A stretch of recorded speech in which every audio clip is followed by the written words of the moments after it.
Halo teman-teman, jumpa lagi bareng saya Daniel dalam catatan Daniel.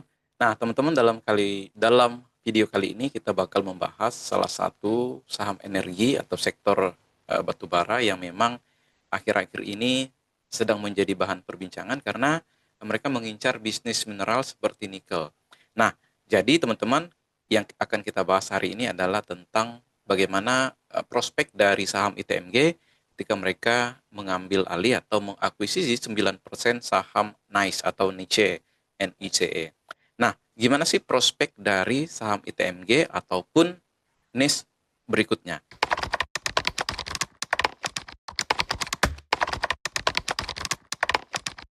Jadi, teman-teman sejak akhir 2023 lalu, Grup Banpu atau induk usaha dari TMG ini, Indo Tambang Megaraya ini, udah ngumumin kalau mereka ini bakal melakukan divestasi atau diversifikasi bisnis ke energi yang lebih hijau. Jadi pada waktu itu salah satu memang sempat disebut mereka ini mengincar salah satu bisnis mineral yaitu nikel. Nah, kini atau saat ini teman-teman pada 4 Juli 2025 ini beredar kabar bahwa atau lebih tepatnya ini ITMG tercatat sebagai pemegang saham 9% di NICE atau saham NIS ini. Nah, gimana sih prospek atau kelanjutan dari kedua saham ini, baik ITMG ataupun NICE? Oke, ini yang akan kita bahas, teman-teman. Jadi, jangan kemana-mana. Baik, teman-teman, dalam catatan transaksi di pemegang saham di atas 5%, saham ITMG ini tercatat mengambil alih atau mengakuisisi 585 juta lembar saham NICE atau setara dengan 9,62% pada kepemilikan pada tanggal 4 Juli 2025 ini. Nah, kalau kita mengacu pada rentang harga saham NIS pada periode tersebut, jadi total modal yang dikeluarkan oleh ITMG ini berkisar antara 201 miliar hingga 216 miliar. Ya, terbilang kecil untuk saham sekelas ITMG. Nah, dengan tidak adanya transaksi jual dari pemegang saham NIS lainnya, artinya yang dibeli oleh ITMG ini mengambil dari porsi publik. Nah, adapun total saham publik itu sekitar 1,22 miliar lembar atau setara dengan 20% dari total saham NICE. Nah, jadi pada sisi yang lain teman-teman bahwa pemegang saham NICE ini terdiri dari PT Energi Baterai Indonesia yang merupakan wakil dari LX International Corporation yang menambah kepemilikan 582 juta lembar pada 20 Juni yang lalu. Sehingga kepemilikannya menjadi 69,57%. Bandingkan dengan periode sebelumnya 60%. Jadi pertanyaannya, bagaimana sih daya tarik saham NIS dan juga potensinya di ITMG ketika mereka menguasai mayoritas saham NIS ke depannya? Oke, teman-teman kita bakal bahas topik ini. Nah, sekarang kita lihat daya tarik saham NIS. Nah, saham NIS ini sebenarnya tambang nikel di Konawe Utara atau Sulawesi Tenggara dengan potensi cadangan yang sudah terbukti sekitar 46,6 juta weight metric ton. Jadi dengan rata-rata produksi sekitar 2 juta ton per tahun, artinya lifetime penambangan mereka ini atau mining mereka atau usia penambangan mereka sekitar 23 tahun. Nah, kalau kita melihat kinerja NIS di 2024 sebenarnya cash of cost-nya ini sekitar 19,65 US dollar per weight metric ton. Nah, adapun harga rata-rata jual biji nikel nice ini itu di kisaran 21,81 dolar US per weight metric ton.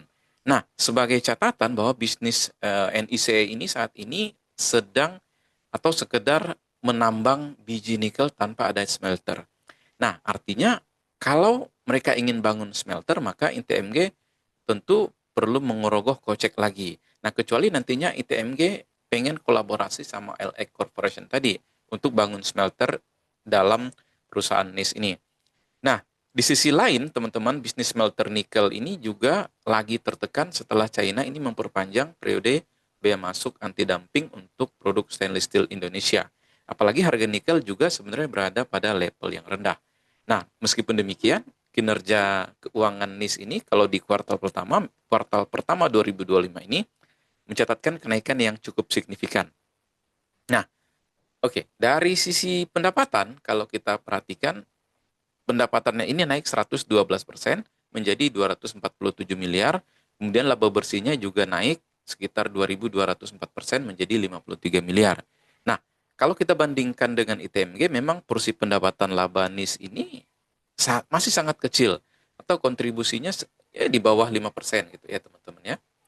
Nah, jadi kalau kita perhatikan memang di sisi yang lain memang kenaikan laba NIS ini juga nggak selaras dengan porsi arus kas operasional yang positif.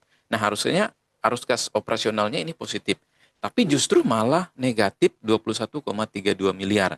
Nah, hal ini bisa dibilang terkonsentrasi atau terdampak karena kenaikan piutang senilai 61 miliar.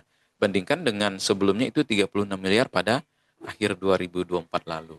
Nah, selain itu sebenarnya ada kenaikan pembayaran dari pemasok sebesar 191 miliar. Padahal sebelumnya ini hanya 85 miliar di periode yang sama secara kuartalan gitu ya. Nah, meskipun demikian, dari segi risiko utang saham NIS ini cukup rendah. Bahkan tingkat debt to equity ratio-nya ini hanya 0,46 kali.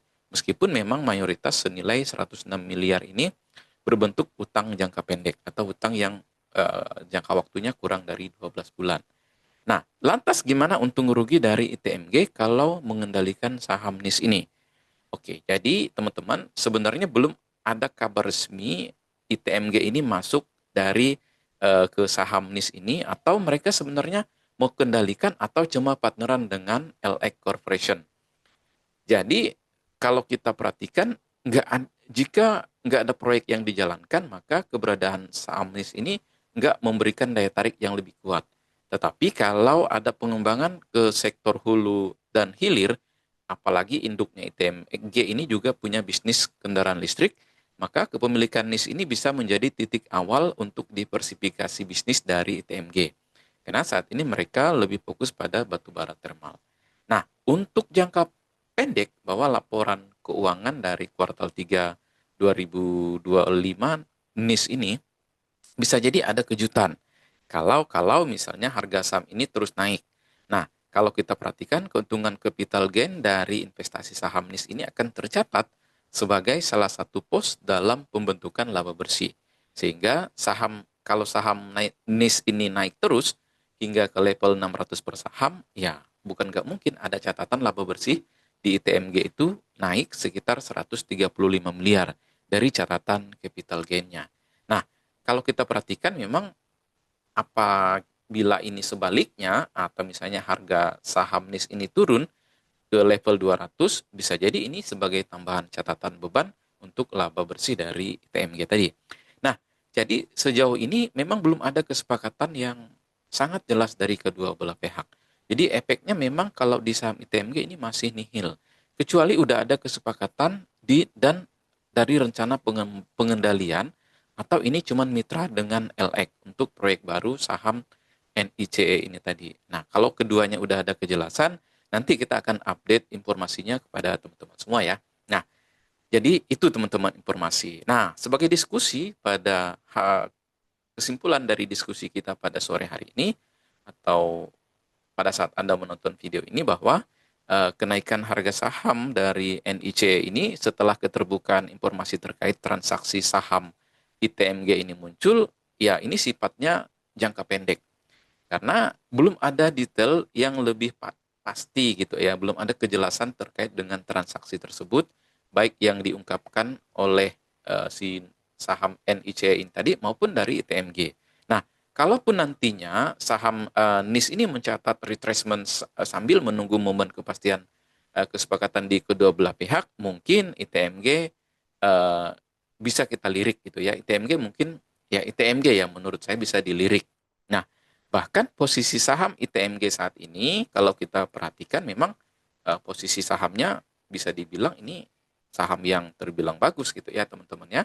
Kalau untuk saham coal gitu ya, saham batubara. Nah, eh, sebagai catatan teman-teman, kalau nantinya kedua belah pihak ini mengoleksi atau bersepakat, maka posisi saham ITMG ini sudah terdiskon dan memang belum bergerak naik. setelah akuisisi 9% saham NIS ini. Dan ITMG bisa menjadi pilihan kalau menurut saya, pilihan untuk berinvestasi, baik itu jangka pendek maupun jangka menengah. Nah, itu hasil kesimpulan dari diskusi kita kali ini. Oke, teman-teman, itu aja yang bisa saya bagikan kepada teman-teman. Mudah-mudahan informasi ini bermanfaat dan salam satu frekuensi.